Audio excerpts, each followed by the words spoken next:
In June of the year 1724, Bach was living in Leipzig, where he lived until he died in the year 1750. He had moved to Leipzig the year earlier, beginning in 1723, and settled into one of the biggest jobs in all of Germany, being the cantor or music director of the Thomaskirche. He wrote for that Sunday in June 1724 his cantata that we call Cantata 20, O Ewigkeit, du Donnerwort. This is a fabulous piece of music, in my opinion.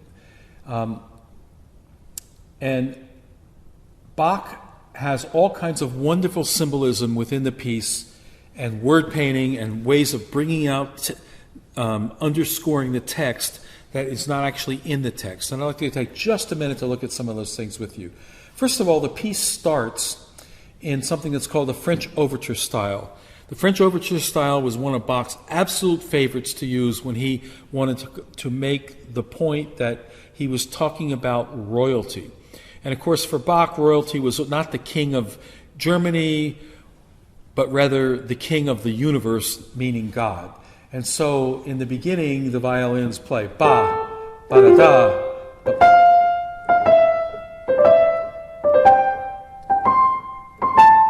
That figure, ba, ba-ba, ba-da-da, ba-ba, that over-dotted figure with the very short notes in between is the French overture style. Bach's saying that we're dealing with God. And O Ewigkeit, du Donnerwort, O eternity, thou thunderous word. Bach is saying by choice of the French overture style that this is God's plan and that it's eternal and righteous. The piece itself is interesting because it's what we call a chorale cantata. That is to say, Bach uses a chorale melody. In our modern world, we'd call that a hymn tune as the basis of the piece. So in the beginning, the sopranos, while the orchestra is playing the French overture style, the sopranos sing this melody that is the hymn tune that actually will be at both the beginning and the end of the piece. It sounds like this.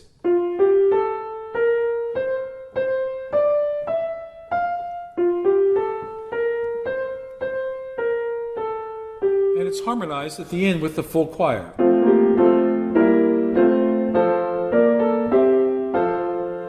In the normal way. But at the beginning of this cantata, while the orchestra is playing this French overture style, the sopranos sing.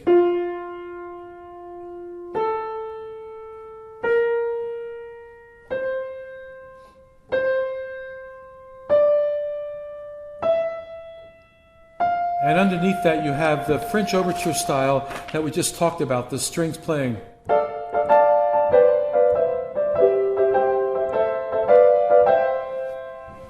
So to get the eternal word is from God.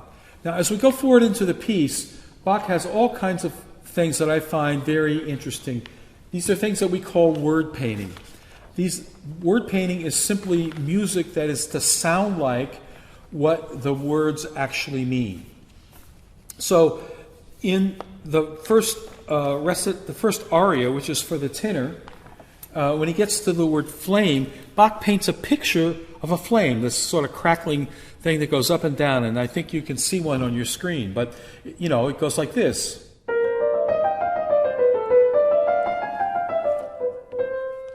Up and down,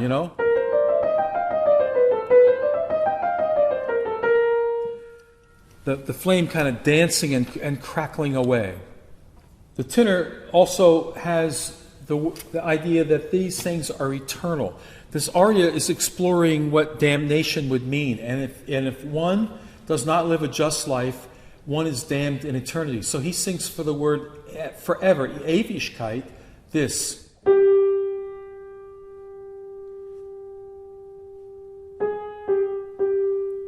That's how he sings Ewigkeit. And while he's singing Ewigkeit, the orchestra's going.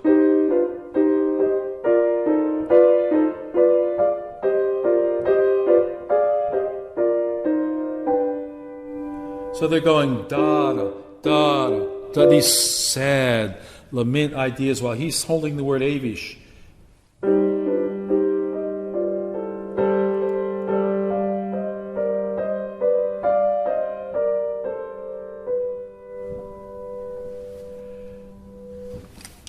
So what should one do about this? Well, in Bach's own world, one should wake up and live righteously. So when he gets to wake up, he saved the trumpet, the royal instrument, comes back in with the French overture rhythm. Ba, ba, ba, ba, ba, ba. There's this fanfare-like figure that goes up and tells us to wake up, and the bass sings.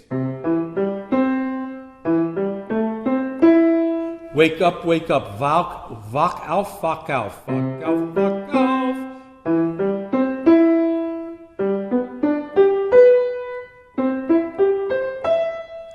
Up and up and up he goes, tells us the way, and the trumpet and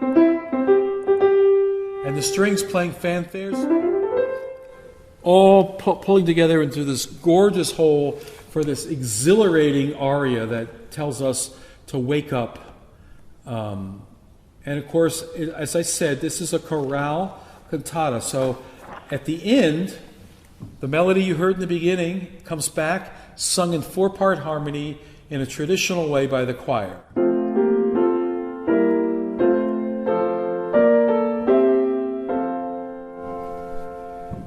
Bach has this wonderful construction of this multi-movement work with all these fascinating ideas, these musical ideas that bring out deeper meanings of the text. Only through music, this is not done verbally, only through music, that together makes this powerful presentation of Bach. And in fact, Bach was so good at it that he was given the moniker of the fifth evangelist. His music so powerfully tells these stories that some people said it's like hearing a great preacher. But regardless of your thinking about that, it sure is beautiful music.